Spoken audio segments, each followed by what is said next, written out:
Dinosaur ایک مختلف قسم کا ریپٹائلز کا گروپ تھا جو دنیا پر 160 ملین سال یا اس سے زیادہ عرصے تک حکومت کر چکا تھا۔ ان کا دورہ لیٹ ٹرائسک زمانے قریباً 230 ملین سے پہلے سے لے کر کریوٹیکس زمانے کی آخر منزل قریباً 65 ملین سال پہلے تک تھا۔ وہ زمین پر سب سے کامیابی حاصل کرنے والے اور زندگی میں زیادہ دیر تک قائم رہنے والے جانور تھے۔ یہاں پر ڈائناسور کی تاریخ کا مختصر جائزہ دیا گیا ہے۔ WKTV میں ایک بار پھر سے خوش آمدید۔ ڈائناسور آرکوسورس کے ایک گروپ سے تشکیل پائے جو آج کے بزدل کروکوڈائل جانوروں کو بھی جنم دیا۔ پہلے اصل ڈائناسور لیٹ ٹرائسک زمانے میں پائے قریباً 230 ملین سال پہلے۔ جراسک زمانے قریباً 145 سے لے کے 201 ملین سال پہلے۔ اس دوران کو اکثر ڈائناسور کا زمانہ کہا جاتا تھا۔ ڈائناسور اس زمانے میں بہت بڑے ہو گئے اور مختلف ہو کر ابھر آئے۔ مشہور ڈائناسور جیسے بریکوسورس، اسٹیگوسورس اور ایلوسورس دنیا پر پھرے۔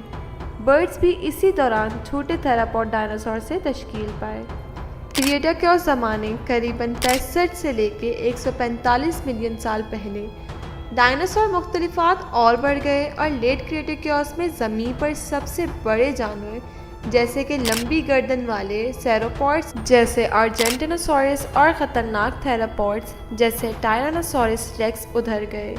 اس دوران ایک زوردار تباہی ایسٹرائڈ گرنے کے ذریعے جیسے حادثے ہوئے جس میں ایک بڑی آبادی جس میں نان ایوین ڈائناسورس بھی تھے ختم ہو گئے۔ اس حادثے نے موت سے ان دنوں اور کریٹیکوس اور میسوزوئک ایرا کی آخر قرار دے دیا۔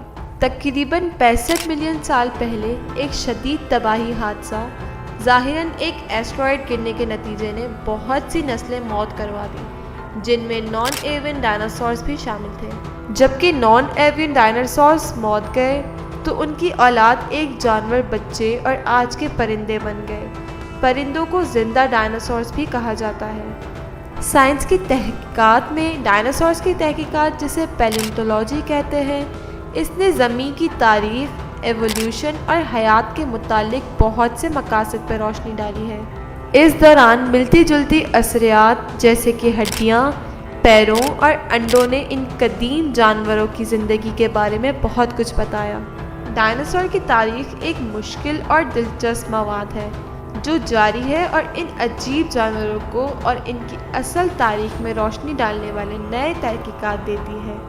ڈائناسورس کی تحقیقات اب بھی سائنٹسٹ اور عام لوگوں کی اپنی دلچسپ دنیا کے لیے راغب کرتی ہے اور یہ ہماری زمین کی قدیم تاریخ میں جھانکنے کا ایک موقع دیتی ہے۔